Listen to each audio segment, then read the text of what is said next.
ও বায়েজিদ, সেই রাতের কথা তোমার মনে আছে নাকি? একদিন রাতের বেলায় ঠান্ডা দুধ খাইয়ে শুয়েছিলা, সকালবেলা ঠান্ডা লাগছে তোমার। ও রে, রাইতে ঠান্ডা দুধ খাইছিলাম, সেই জন্য আমার ঠান্ডা লাগছে। কইছিলা নাকি? আল্লাহ কইছিলাম। আল্লাহ কে বায়েজিদ, দুধের কোনো ক্ষমতা নাই তোমাকে ঠান্ডা লাগাবার। ওই ঠান্ডা দেওয়ার মালিক আমি আল্লাহ। রোগ দেওয়ার মালিক কে? আর একটু জোরে কর। রোগ সারানোর মালিক কে? কেউ যদি এই ডাক্তার আমারে বাঁচাইছে, আমার রোগ সারাইছে, ডাক্তার পিটা ওর ইমান আছে নাকি? ডাক্তারের আব্বার ক্ষমতা নাই রোগ সারানোর। রোগ সারানোর মালিক হলেন একমাত্র আল্লাহ। একই রুগী, একই ডাক্তার, একই ওষুধ, চিকিৎসা হইতেছে। কেউ ভালো হয়, কেউ ভালো হয় না। কথা কন ঠিক কিনা? তাহলে ডাক্তারের কাছে যাব, ওষুধ খাবো, রোগ সারানোর মালিক ডাক্তারকে মনে করব না, ওষুধকে মনে করব না, রোগ সারানোর মালিক কাকে মনে করব? আর একটু জোরে কর। আল্লাহ পাক বলেন, বায়েজিদ রে, দুধে তো তোমাকে ঠান্ডা লাগাই নাই, ঠান্ডা আমি লাগাইছি। তুমি বলছো যে দুধে আমাকে ঠান্ডা লাগাইছে, এটা তো তোমার শিরক যুক্ত ঈমান। শিরক ঈমান নিয়ে আজকে জান্নাত তোমার কপালে হবে না। বায়েজিদ বুঝতামি কান্দে, কয় মাবুদ রে, তাহলে তো আমার কোনো আমল নাই, আমি খালি হাতে কবরে আসছি। আল্লাহ, আমি এখন তোমার রহমতের ভিখারি। বায়েজিদ বুঝতামি কান্দে আর বলে, মাবুদ রে, আমি খালি হাতে কবরে আসছি। ও আল্লাহ, আমার কোনো আমল নাই, আমি এখন তোমার রহমতের ভিখারি। আল্লাহকে বায়েজিদ কান্দো না, তোমার ছোট্ট একটা আমল আমার কাছে সংরক্ষিত আছে, সেই আমলটার বিনিময়ে আজকে তোমাকে এই কবরে নাজাত দিলাম। বায়েজিদ কয়, আল্লাহ, সেই আমলটা কি? আমি একটু শুনবার চাই। আল্লাহকে, তুমি একদিন কঠিন শীতের রাত্রে খাটের উপরে লেপ মুড়ি দিয়ে ঘুমাইতেছিলা, আর তোমার খাটের নিচে ছোট্ট একটা বিড়ালের বাচ্চা শীতে কষ্ট পাইতেছিল, কাঁদতেছিল, মিউ মিউ করতেছিল। তোমার ঘুম ভেঙে গেল বিড়ালের বাচ্চার কান্নায়। তুমি বিড়ালের বাচ্চাকে খাটের নিচ থেকে তুলে নিয়ে লেপের ভিতর শুয়াই দিলা, আর বললা, আহারে, এই বিড়ালের বাচ্চাটাকে তো আমার আল্লাহই সৃষ্টি করছেন, আমার আল্লাহ বানাইছে। আমার আল্লাহ পাকের একটা মাখলুক কত কষ্ট পায় শীতে, আমি কত আরামে ঘুমাই কম্বল লেপ মুড়ি দিয়ে। আমার খাতিরে, আমার মহব্বতে বিড়ালের বাচ্চাকে খাটের নিচ থেকে তুলে নিয়ে তোমার কম্বলের ভিতরে ঘুম পাড়াই দিলা। ও বায়েজিদ, ওই বিড়ালের বাচ্চা আমার কাছে একটা মোনাজাত আরম্ভ করলো। বিড়ালের বাচ্চা, তুমি তো জানো না, আমি জানি। এ কে বলতেছে? আল্লাহ পাক বলেন, বায়েজিদ রে, ওই বিড়ালের বাচ্চা আমার কাছে মোনাজাত করলো, হে আল্লাহ, তোমার এই বায়েজিদ আমার দুনিয়ার কষ্ট দূর কইরে দিল, আল্লাহ তুমি তার আখেরাতের কষ্ট দূর কইরে দিও। ও বায়েজিদ, সেদিনকের বিড়ালের বাচ্চার দুয়ার খাতিরে আজকে এই কবরে আমি তোমাকে নাজাত দিলাম। ভাইজান, আমাদের জীবনের কোন নেক আমলটা হোক, সেটা ছোট, আমার আল্লাহর কাছে যদি পছন্দ হয়, কবুল হয়, বলে সেই আমলের দ্বারাই আল্লাহ আমাকে জান্নাত দান করবে। আজকে যে আমরা যে বসলাম না এখানে, এই যে কয়েক ঘন্টা আপনারা বসে গেলেন, সত্যি আজকের এই আয়োজন, এই মাহফিল আল্লাহর কাছে যদি পছন্দনীয় হয়, কবুল হয়, তাহলে আয়োজনকারী, আমরা যারা অংশগ্রহণকারী, আমরা হব বড় ভাগ্যবান। এই মাহফিলের বিনিময়ে আল্লাহ আমাদেরকে জান্নাত দান করবে। চাইলে আল্লাহকে খুশি করার একটা উপায় আছে। আল্লাহ পাক বলেন, আমার শুকরগুজার বান্দা হইলেই আমি তার জন্য আরো নিয়ামত বাড়াই দিই। জোরে কর সুবহানাল্লাহ। আল্লাহর শুকরগুজার বান্দা হওয়া সহজ, আল্লাহর শুকর আদায় করা সহজ, আল্লাহকে খুশি করা সহজ, কিন্তু মানুষকে খুশি করা এটা কোনো কঠিন কাজ, ঠিক কিনা? জোরে কর। আর সেই কাজ আল্লাহ আমাকে দিছে। বাপ মারে খুশি রাখতে হবে, ম্যাডামরে খুশি রাখতে হবে, জাল নয়রে খুশি রাখতে হবে, বন্ধু মহল যারা তাকে খুশি রাখতে হবে, মাতুব্বরকে খুশি রাখতে হবে, পাড়া প্রতিবেশীরে খুশি রাখতে হবে, সবাইরে খুশি হবার যে আমার জীবনে এখন কাহির কথাও কয় না। একজন বেজার আলী আবার সে উন্দ ভুল হইতে হয়, মানে গাল ভুল হইতে হয়, আছে না নাই? সবাইকে খুশি করা বড় কঠিন কাজ, আল্লাহকে খুশি করা বড় সহজ কাজ। আল্লাহ পাক বলেন, লা ইন শাকারতুম লাযীদান্নাকুম ওয়া লা ইন কাফারতুম ইন্না আযাবী লাশাদীদ। বাবা, বাড়ি যেটা কইছে, কাইজের সময় তো আওয়াজ আসে কইতে, 3 গ্রামের মানুষের সুন্দর করে ওই যে আসবানা আলী আলী রে, হযরত আলী, সেই সময় তো কোন দৈন্য আওয়াজ কোহাইতে আসে। আর এখন আল্লাহরে ডাক দিব, আল্লাহ আকবার, এখন আওয়াজ বটে বাইরেই দিয়ে উদায় গেছে। আজকে এটা পুরুষ ফুলা বসা না মাইয়ে ফুলা, তাই তো ঠিক হইতেছি না। এ ভাই, রাগের কথা কইতেছি, আমি আপনাকে প্রতিবেশী ভাই, এই জন্য মন্দ ছন্দ আজকে কইয়ে যাই, দূরের লোক কইয়ে তো সারিয়ে দেবার পারবে না। আমি এলাকার মানুষ মহব্বতের সাথে একটু টক মিষ্টি জাল দিয়ে যাই। আমার বরাবর খেয়ে যাওয়া লাগছে নাকি? ভাই আমার আল্লাহ যত বড়, তার কালাম তত বড়, জোরে কোন ঠিক কিনা? আর আমার গলায় কথা বলার পাওয়ার ক্ষমতা এটা কে দান করছে? তো আল্লাহর কথা বলবো, আল্লাহর বড়ত্বের ঘোষণা দিব, আল্লাহু আকবার বলবো, এতে বখিলতির কি আছে? যত গাছ বৃক্ষ তরুণতা শুনবে আমার কণ্ঠের আওয়াজ, জিকিরের আওয়াজ, ওরা কিয়ামতের ময়দানে আল্লাহর সামনে আমার পক্ষে সাক্ষী দিবে, জোরে কোন সুবহানাল্লাহ। তাহলে আল্লাহর কামে গলা ভাঙ্গে ভাঙ্গু, ঠিক কিনা কোন? কোরআনের আয়াতের তেলাওয়াত শুনলে আমরা বড় গলায় বলবো আল্লাহু আকবার, বলতে পারবো? আল্লাহ পাক বলেন লা ইন শাকারতুম লা আযীদান্নাকুম ওয়া লা ইন কাফারতুম ইন্না আযাবি লাশাদীদ।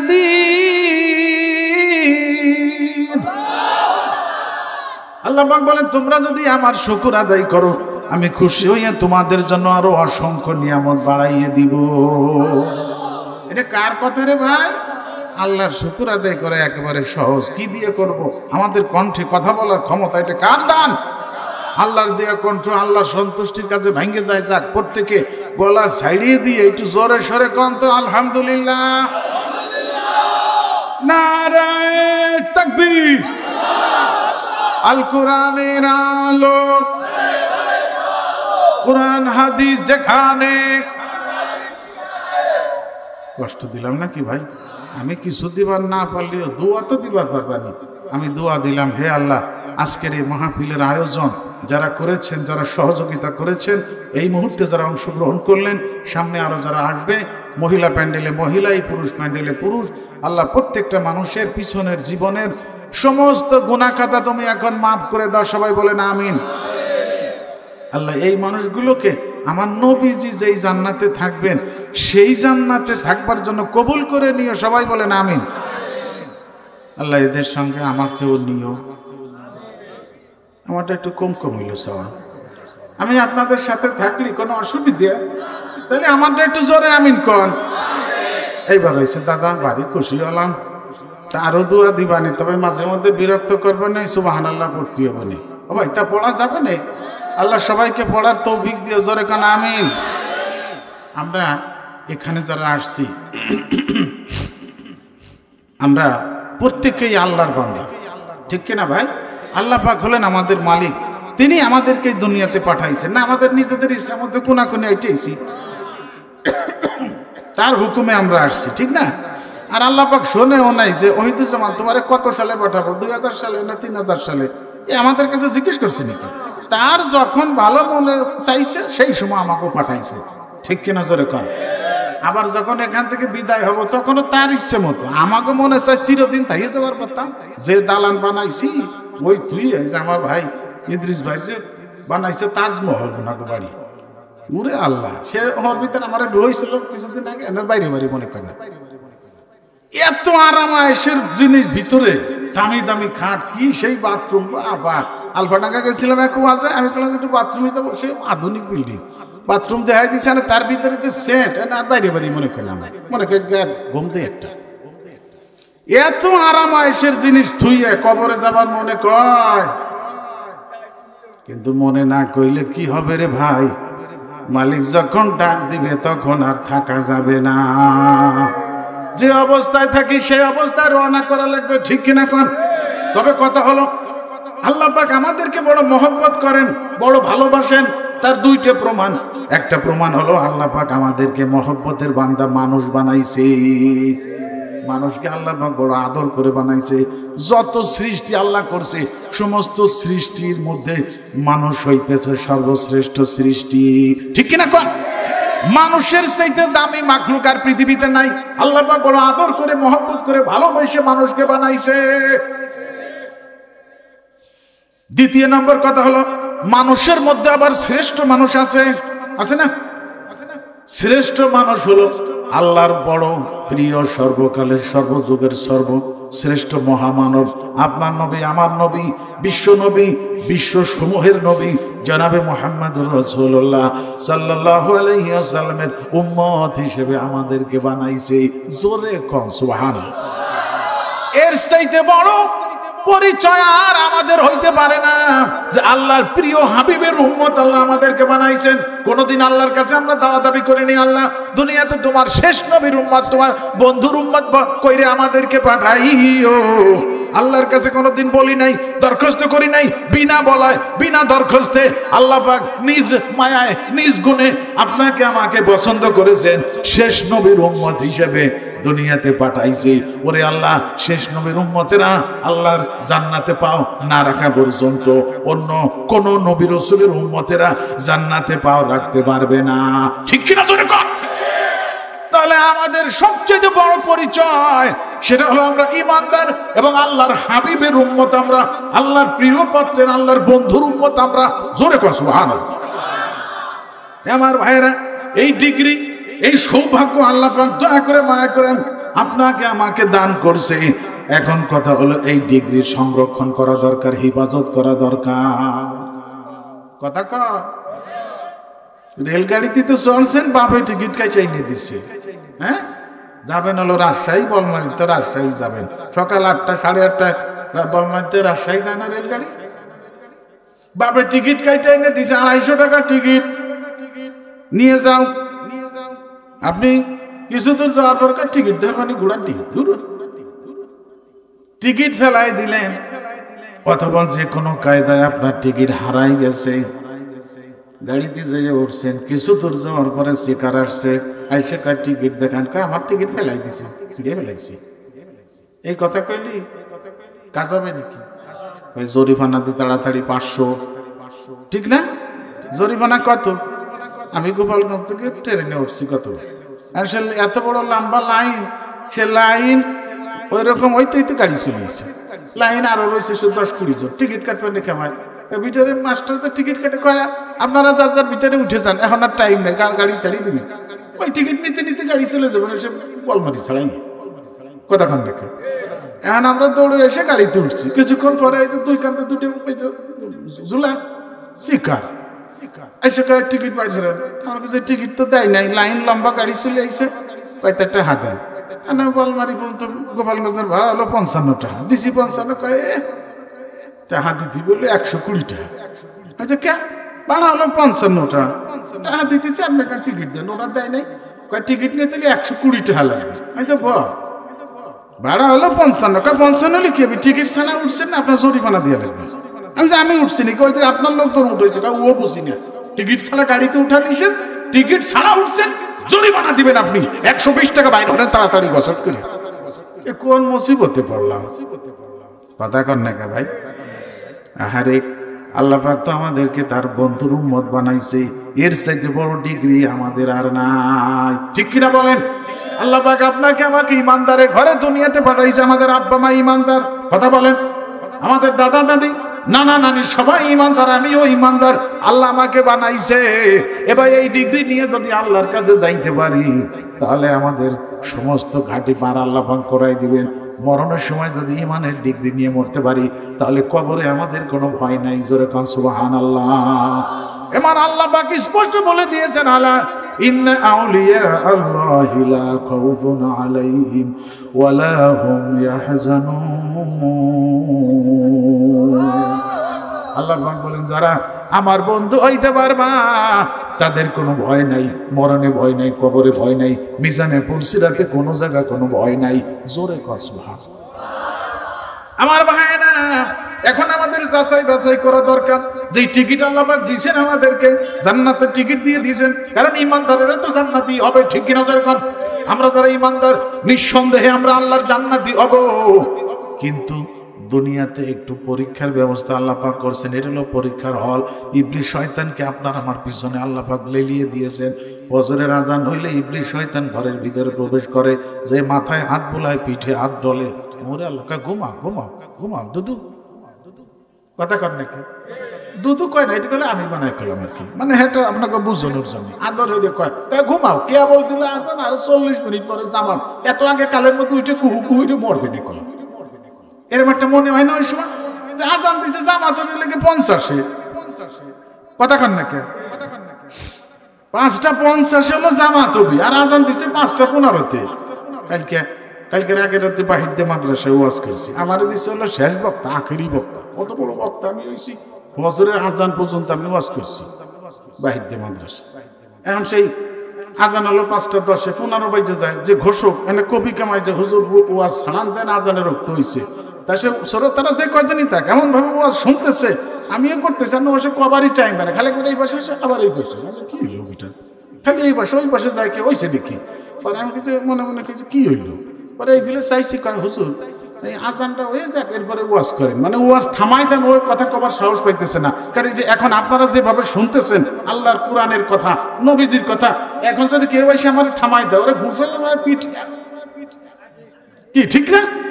তোরা কি ট্রান্সফার করছে হুজুর ওয়াজ করবার আছে, তোমার তো দূর হইতে পিরাইভার এরকম হয়। ওনাকে একজন আইছে কানে কানে কভার হয়েছে, এটাকে কানে কানে কভার হয়েছে যে হুজুর একটু কালেকশন করেন, আজকেও করবানি ক্লাস হুজুর যে সময় করবেন ইশারা দিন, আমরা 5 দূর দিকে কেটে পড়ব। তোমার টাহা খাবি শিল কুত্তো, তোমার টাহা যদি কোরআন হাদিসের কাছে ব্যয় না হয়, ভালো কাজে ব্যয় না হয়, শিল কুত্তোই খাবে। কথা কোন ঠিক না বেটি? আর কানে কানে কবল আছে হুজুর একটু কালেকশন করে, শ্রোতারা মনে হচ্ছে যে মনে হয় হুজুরের টাইম শেষ, তাই কর ওরে আল্লাহ সে চিল্লাই ফাটা ওরে মারবার কাছে ওয়াজ করবার আছে হুজুরের কাছে, তুই সময় ওই মানা হবার আছিস, ওখানে না মানা হবার আসি না, তাহলে বাঁচছিস। কথা কন না কে আমার ভাইয়েরা বোনেরা, আল্লাহ পাক আপনাকে আমাকে জান্নাতি টিকিট দান করছেন, কারণ ইমানদারের ঘরে পাঠাইছেন। এখন ইমানদারের কঠিন পরীক্ষা হবে। ইবলিস শয়তান ঘরের ভিতর প্রবেশ করে ফজরের আজান হইলে, আর বলে কি জানেন নাকি, আর ভিতরটা কথা আছে, উরকুদ আলাইকা লাইলুন তাবিল, আরে বন্ধু ঘুমাও, ভাই ঘুমাও, দেরি আছে ফজরের জামাতের, আরো অনেক টাইম আছে, আর একটু ঘুমাও। ও সে পিঠ ডলে, এরম মাথা ডলে, বহুত যদি পিঠ ডলে আর মাথা ডলে আদর হইলে, উরে বাবা ঘুম যে কোহাইতে আদর ঘুম আসে, কথাও কয় না, একটু হা হু কইয়েন দেখি না, আমার হুজুর বলে পছন্দ হয় না, যাও বলে চিনি না, তাই মনে হরবা নিচ্ছি নাকি, ওই যে দুর্গাপুরের হুজুর চিনি না ওনারে, আমি কি দুর্গাপুরের কথা কইতেছি নাকি, আমি তো আল্লাহর কথা কইতেছি, নবীর কথা কইতেছি, জোরে কর ঠিক কিনা আমার ভাইয়েরা। এখন ওই সময় এত আইটা পিঠে ঘুম আসে, পরে ঘুম ভাঙছে দেহে 7টা বাজে, ফজরের নামাজের মাথায় বাড়ি। তা ইবলিস শয়তান চাই নাকি একটা লোক নামাজি হয়ে যাক, ইবলিস চাই যেন সবাই বেনামাজি হয়ে জাহান্নামী হয়ে যাক, ঠিক কিনা জোরে কর। এই যে আপনারা এখানে বসছেন, ইবলিস চার পাশে গড়িয়েতেছে আর কাঁদতেছে, মারে বাবারে ওইয়া, এটা আমরা দেখতেছি না, দেখলে আপনারা ঠিকই বলতেন যে কি করতেছে। আর হাদিসেও আসছে, আমার নবীজি বলেছেন সূরা ফাতিহা যখন নাজিল হয়, ইবলিস আছাড় খাইছিল, মাটিতে গড়িয়েছিল আর চিল্লাইছিল, কি করছিল, গড়িয়েছিল আর চিল্লাইছিল। যখন আলহামদুলিল্লাহ সূরা আল্লাহ নাজিল করেন, কারণ আলহামদুলিল্লাহ সূরা যে পড়বে আল্লাহ পাক একবার পড়লে 20 পারা কোরআন শরীফ পড়ার নেকি তাকে দান করবে। এই আলহামদুলিল্লাহ সূরা তো সবাই পারি আমরা, কতক্ষণ ঠিক কিনা।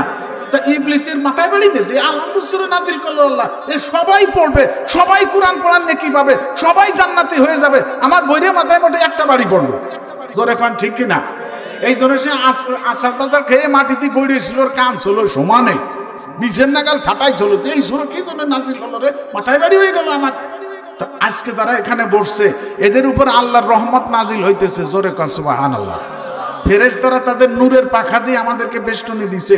আল্লাহ পাক আরশে আজিমে আমাদের নাম ধরে, আমাদের পিতা মাতার নাম ধরে বলতেছে, আরে অমুকের সাল অমুক দেখো আমার জিকিরের মজলিসে বসছে, জোরে কর সুবহানাল্লাহ। ইবলিস তো এগুলো সব দেখতেছে শুনতেছে, ওই জন্য খালি গড়িয়েতেছে, আর খালি করছে আইটিয়া, আর শুনবি কত আইটিয়া আইটিয়া, তাড়াতাড়ি বিড়ি খাবি না, চলে কথা কন না কে। তা টাকাটা যে উঠে যাবে আজকে বিনা কারণে, বোঝা গেল ওরে ইবলিস ওর গাড়ি শোয়ার হয়েছে 4টি, কথা কন ঠিক কিনা।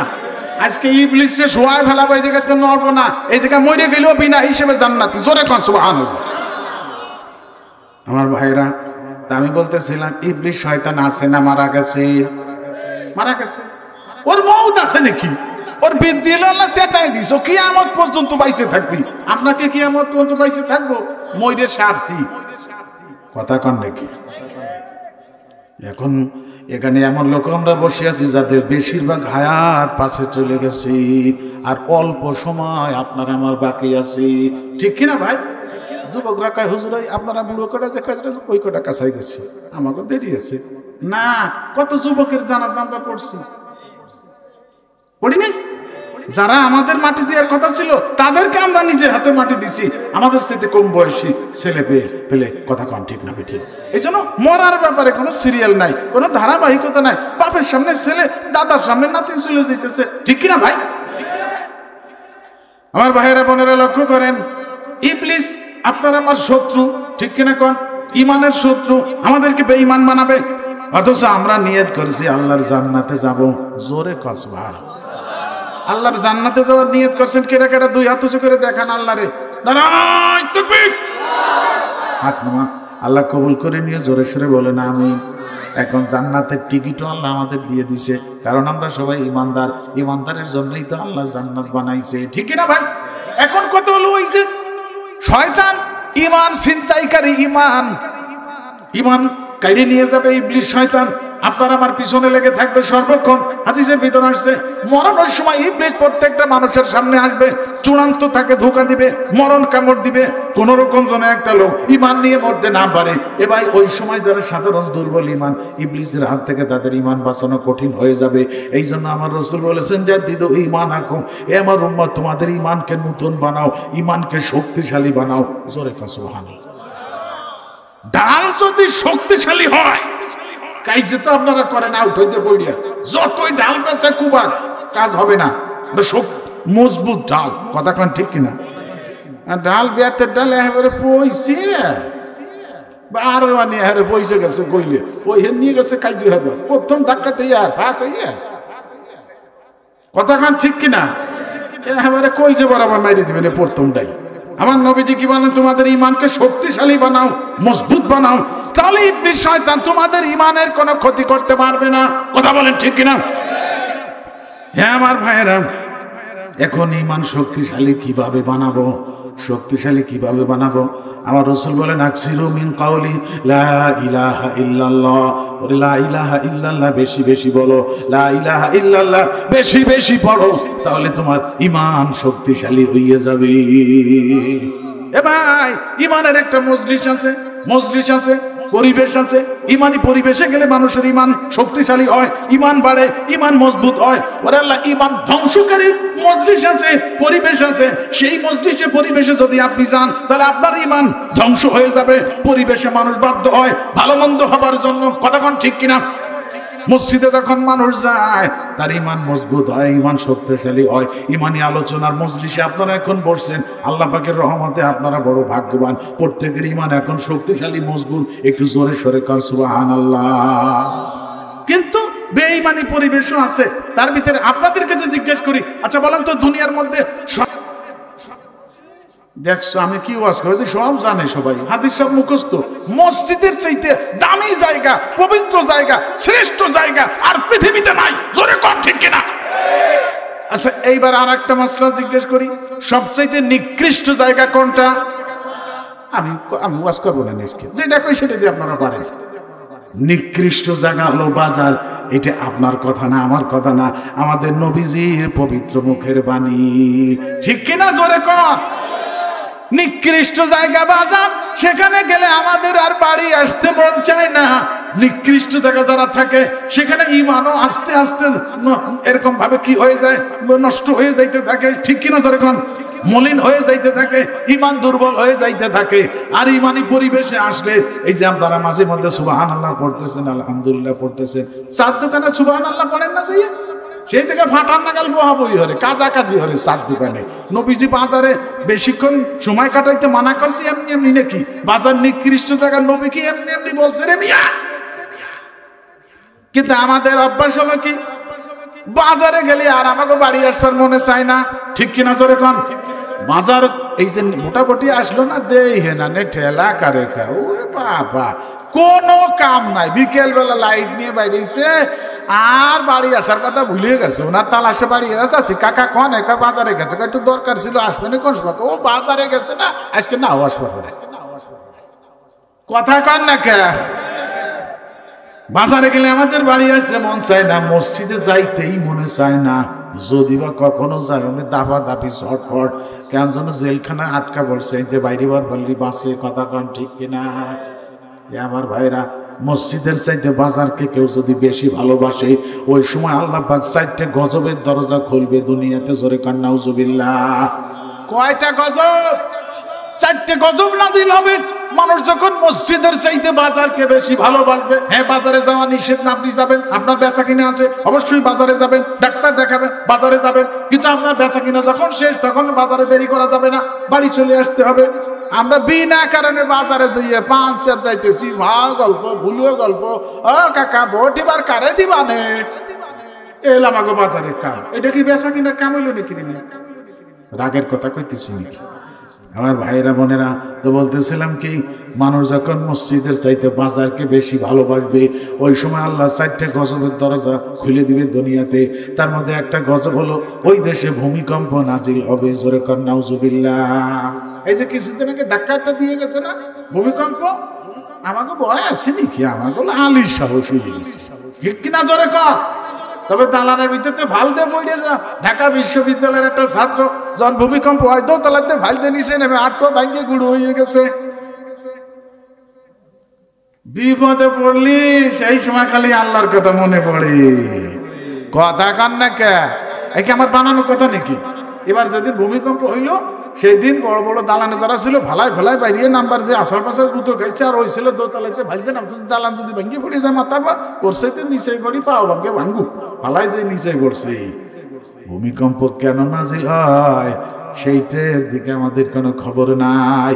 গুনার কারণে আল্লাহর গজব নাজিল হয়। কথা কর আমার ভাইয়েরা। একটা হাদিসে আমার নবীজি বলেন, মুসলমানের মেয়েরা যখন প্রকাশ্যে গান গাবে ওই সময় আল্লাহ পাক 5টা গজবের দরজা খুলবেন। তার মধ্যে একটা গজব হলো ঝালঝালাতান, ভূমিকম্প দিয়ে আল্লাহ পাক এলাকাবাসীকে ধ্বংস করবে। নাউজুবিল্লাহ বলেন। এখন মুসলমানের মেয়েরা গান গায় কি গায় না? স্কুল কলেজে পর্যন্ত মেয়েদেরকে গান শেখানো হয়। আর বাড়ি তো আছে, একটু বিয়ে শাদী দিবে সল মেয়ে, উড়ে গান বিটিরে 16-18 জন এক জায়গা বলছে। কাঁচা হলুদের যেই না রং, আমার বুন্ডির সেই না রং, আরে রোদুরেতে গামছে বুন্ডির মুখ না রে। গাইয়ে দিলাম আজকে। বিটিরে কোন বড়া ফলা হুজুরে দাওয়াত দিছে কার? আমরা একটু গাই, একটু পান মুন খাই, খাও তো বাবু। কথা কোন ঠিক কিনা? আমার নবীজি বলেন, জহরাতিল কয়নাতু ওয়াল মাআজিব, মুসলমানের মেয়েরা যখন প্রকাশ্যে গান গাবে ওই সময় আল্লাহ পাক 5টা গজবের দরজা খুলবে। তার মধ্যে একটা গজব হলো ঝালঝালাতান, ভূমিকম্প নাজিল করে আল্লাহ পাক এলাকাবাসীর জানমাল ধ্বংস করে দিবে। কথা কান না কে? এই ওয়াজ শুনলে আর আমার দাওয়াত দিবে না আজকে? না দেয় না দেয়, আমার দাওয়াত দেওয়ার মালিক হলো আল্লাহ। আল্লাহর কাছে দাওয়াতের অভাব আছে নাকি? আমার ভাইয়েরা বোনেরা, আমি বলতেছিলাম গুনাহ যত বেশি গজব তত বেশি, ঠিক কিনা? বিয়ে শাদী দেবে, চাল মেয়ে বক্স বাজাইতেছে 3 দিন ধরে, মাটি কাপে ধরাইয়া। কথা কর কি যে এখন ডিজে গান বেরিয়েছে, খালি ডিজে ডিজে। তোর আব্বা হয় নাকি? কোয়ালে পাইছি যাবে, তুমি কোনোদিন শুনি নেই। আর মাটি থরাই মাটি কাঁপে, ডেহিং ডাগালে একটা বক্স বেরিয়েছে, উরে বাবা দারুম তুলুম। ওর আশেপাশে যদি হাটের রুগী থাকে, ওর 12টা বাজে 3টে। কথা কন না কে? গায়ে শক্তি আছে তাই ঘাটাই দিল, গানবদ্ধ বাজাইতেছে নবীর তরিকা। এগুলো নাই, এগুলো ইহুদি খ্রিস্টান হিন্দুদের তরিকা। হিন্দু ভাই যারা আছে তাদের ধর্মীয় অনুষ্ঠানে তারা ঢোল বাজায়, গান বাদ্য করে। ইদানিং মুসলমানেরাও এখন ওই হিন্দুদের তরিকায় মানতেছে। নবীর তরিকা তার কাছে ভালো লাগে না, ইহুদি খ্রিস্টান কাফেরদের তরিকা তার কাছে ভালো লাগে। অথচ ইমানদারের কাছে আমার নবীজির তরিকাটাই তাদের কাছে পছন্দনীয় হওয়ার কথা। জোরে কম ঠিক কিনা? আমার দেশের যুবক বাটি যারা ওরা হন মেসির ফলোয়ার। সুবহানাল্লাহ বলেন 3 বার। সুবহানাল্লাহ না নাউজুবিল্লাহ? মেসির ফলোয়ার। কাকার ফলোয়ার। কাকা মানে মুরব্বী কাকা না, কাকা একটা প্লেয়ার আছে, ওই যুবকরা ভালো হয়ে জানে। কথা কোন ঠিক কিনা? নেইমার তোর মামু হয় নাকি? সে নেইমারের ফলোয়ার হয়েছে। আল্লাহ তুই হলো শ্রেষ্ঠ নবীর উম্মত, তুই হলো শ্রেষ্ঠ নবীর ফলোয়ার হবি। কথা বলেন ঠিক না বেটে? আমার ভাইরা কি হলো আজকে? মুসলমানের ছেলে হইয়া শয়তানে তাদেরকে ধরে নিয়ে যাইতেছে জাহান্নামে। ওরে আল্লাহ, শয়তানের দলে নিয়ে যাইতেছে। শয়তানের একটা দল আছে না নাই? তাড়াতাড়ি বল। এটা আমি ওহিদুজ্জামানের কথা না, কুরআন শরীফে আল্লাহ পাক বলেন, আলা ইন্না হিজবাশ শাইতানি হুমুল খাসিরুন। আল্লাহ পাক বলেন শয়তানের দলে যারা যাবে ওরা ধ্বংস হয়ে যাবে, জাহান্নামী হয়ে যাবে। এটা কার কথা? কুরআন শরীফে আল্লাহ পাক বলেন, আলা ইন্না হিজবাল্লাহি হুমুল মুফলিহুন। আল্লাহ পাক বলেন আমি আল্লাহর দলে যারা থাকবে ওরাই সফল, ওদের জীবন ধন্য, ওরাই হইতেছে জান্নাতি। জোরে কোন সুবহানাল্লাহ। তাহলে আমরা আল্লাহর দলে থাকতে চাই। কে কে রাজি আছেন? দুই হাত উঁচু করে দেখান। নারায়ে তাকবীর। হাত নামান। আল্লাহ আমাদের কবুল করেন। একটু জোরে সরে বলেন আমিন। আমার ভাইয়েরা, আল্লাহর দলে যারা থাকবে তারা শয়তানের দলের কর্মকাণ্ড বাস্তবায়ন করতে পারবে না। ঠিক কিনা? জোরে কোন। আল্লাহর দলে আছে আলেম সমাজ, আমরা আছি আলেম সমাজের সঙ্গী। এই যে বাহিরদে মাদ্রাসায় মাহফিল হয়, নগরকান্দা হয়, বিশ্ব ইজতেমায় 3 দিন ইজতেমা হয়, চরমোনার ময়দানে 3 দিন ইজতেমা হয়, গহরডাঙ্গা 3 দিন ইজতেমা হয়। ওই জায়গায় তো 3 দিন গান বাদ্য হয় সমানে। কথা কন না কেন? এত বড় বড় আলেম তারা গান তালাশ করে পাইল না, তাদের সেখানে গান বাদ্য হয় না। অথচ আমরা আমাদের অনুষ্ঠানে, সালমের বিয়ের অনুষ্ঠানে, নানান জায়গা গান বাদ্য সমানে। আর আমাদের দেশে কিছুদিন আগে যে আবাল সরকার, কি সরকার আপনারা দেখছেন না নেটে? আবাল সরকার আল্লাহরে কটূক্তি করে গান বানাইছে। নাউজুবিল্লাহ বলেন। দুঃখের বিষয় হলো আমাদের দেশের অনেক লোক আবাল সরকারের পক্ষে চলে গেছে। সুবহানাল্লাহ না নাউজুবিল্লাহ। যারা আল্লাহর বিরুদ্ধে কথা বলে ওরা হলো আল্লাহর দুশমন। আল্লাহর দুশমনের পক্ষে যারা যায় ওরাও আল্লাহর দুশমনে পরিণত হয়। আমরা হইতেছি আল্লাহর বন্ধুর পক্ষে। বন্ধুরে, আলেম সমাজ হলো আল্লাহর বন্ধু। জোরে কান সুবহানাল্লাহ। এ ভাই, আপনার সামনে যদি আপনার আব্বা মাকে কেউ গালি দেয়, তাহলে বাপের সন্তান যদি আপনি হয়ে থাকেন, আপনি সহ্য করতে পারবেন নাকি? প্রতিবাদ করবেন না? তাহলে আল্লাহকে যারা ভালোবাসে, আল্লাহকে যারা গালি দিল তারা সহ্য করতে পারবে না। যারা আল্লাহকে ভালোবাসে, কথা কন ঠিক কিনা? প্রতিবাদ করছে। তো ওই যে জনতা মানিকগঞ্জে যারা আল্লাহর পক্ষে তারা প্রতিবাদ করছে, আল্লাহর বিরুদ্ধে কথা বলছে, সেই জন্য প্রতিবাদ করছে। কিন্তু আশ্চর্যের বিষয় হলো আমাদের দেশের মুসলমানের অনেক ছেলেরা তারা সে আবাল সরকার কাফেরদের পক্ষ গ্রহণ করছে। মুসলমানদেরকে বলছে এরা হলো ধর্ম অন্ধ। যারা মিছিল করছে তাকে কইছে ধর্ম অন্ধ। আমরা বললে ধর্ম অন্ধ। তো আল্লাহর পক্ষে কথা বলার কারণে যদি ধর্ম অন্ধ হয়, তুই আল্লাহর শত্রুর দলে যাওয়ার কারণে তুই হইছিস ধর্মহীন। তোর কোনো ধর্ম নাই। জোরে বলেন ঠিক না বেঠিক? আমার ভাইয়েরা, পক্ষপাতিত্ব একটা বিশাল ব্যাপার। আমার রাসূল বলে দিয়েছেন, আলমার ও মাহামান আহাব্বা, যে যাকে মহব্বত করবে তার দলভুক্ত হয়ে কিয়ামতের ময়দানে ওঠা লাগবে। আবার এই হাদিস মানেন আপনারা? কথাও কয় না। এই হাদিস মানেন? দুনিয়াতে যে যাকে মহব্বত করবে, যে যাকে ভালোবাসবে, যার দল করবে, কিয়ামতের ময়দানে তার দলভুক্ত হয়ে ওঠা লাগবে। একটা হাদিস আমার রাসূল বলে দিয়েছেন, আমার উম্মতের কিছু কিছু মানুষ কিয়ামতের ময়দানে ফিরাউন, নমরুদ, হামানের দলভুক্ত হয়ে উঠবে। একটু জোরে সরে কর নাউজুবিল্লাহ। ফিরাউনের দলে যারা উঠবে, ফিরাউন যাবে যেখানে ওরাও যাবে সেখানে। ঠিক কিনা বলেন? আমরা কিয়ামতের ময়দানে আমাদের নবীজির কাছে আমরা উঠতে চাই, নবীজির কাছে আমরা যাইতে চাই কিয়ামতের ময়দানে। কথা বলেন ঠিক কিনা? তাই যদি হয় তাহলে এখন যেহেতু নবীজি দুনিয়াতে নাই, নবীজির ওয়ারিস যারা আছে, নায়েবে নবী যারা আছে, তাদের পতাকার নিচে আমাদের ঐক্যবদ্ধ হয়ে থাকা লাগবে। মনে রাখতে হবে দুনিয়ার সবকিছু চাইতে আমাদের ঈমান হইতেছে আসল। ঈমানকে বাঁচায় রাখা ফরজ, ঈমান বাঁচায় রাখতে হয়। কথা বলেন ঠিক কিনা? ঈমান যদি ধ্বংস হয়ে যায়, ওরে আল্লাহ, তাহলে আল্লাহর কাছে তার 4 পয়সার কোনো মূল্য নাই। তার ঠিকানা হবে জাহান্নামের ভিতরে। ঠিক কিনা ভাই? এ ভাই, একটা ঘটনা আপনাদের কাছে বলি। এই উপমহাদেশে সম্রাট আকবর, সম্রাট ছিল আকবর, নাম শুনছেন? সম্রাট আকবর ক্ষমতার মোহে, ক্ষমতা পাওয়ার কারণে সমস্ত ধর্ম ব্যান্ড করে দিয়ে নতুন একটা ধর্ম বানাইছিল। তার নাম হলো দ্বীনে ইলাহি। সেই ধর্মের নাম কি? দ্বীনে ইলাহি। মুরব্বীরা শুনছেন না যে সম্রাট আকবর ইসলাম ধর্ম, আরো যত ধর্ম আছে সব ধর্ম বাতিল করে উনি নিজে নতুন একটা ধর্ম বানাইলো, তার নাম হলো দ্বীনে ইলাহি। জালিম যদি কেউ দ্বীনে ইলাহি না মানে তাকে ধরে মারে, গ্রেফতার করে জেলখানায় ঢুকায়। আমার ভাইরাম, এই জেলের ভয়ে, মাঝির ভয়ে সাধারণ দুর্বল ইমানদার যারা দ্বীনে ইলাহি ধর্ম গ্রহণ করতে লাগলো। তৎকালীন যুগে বড় আলেম ছিলেন এ ভাই, ওই সময় মুজাদ্দেদে আল-পেছানি রাহমাতুল্লাহ আলাইহি উনি হুঙ্কার দিলেন, বাদশার সামনে বলেন, এ সম্রাট আকবর, আমরা তোমার দ্বীনে ইলাহি ধর্ম মানি না, আমরা ইসলাম ধর্মের লোক। জোরে কর সুবহানাল্লাহ।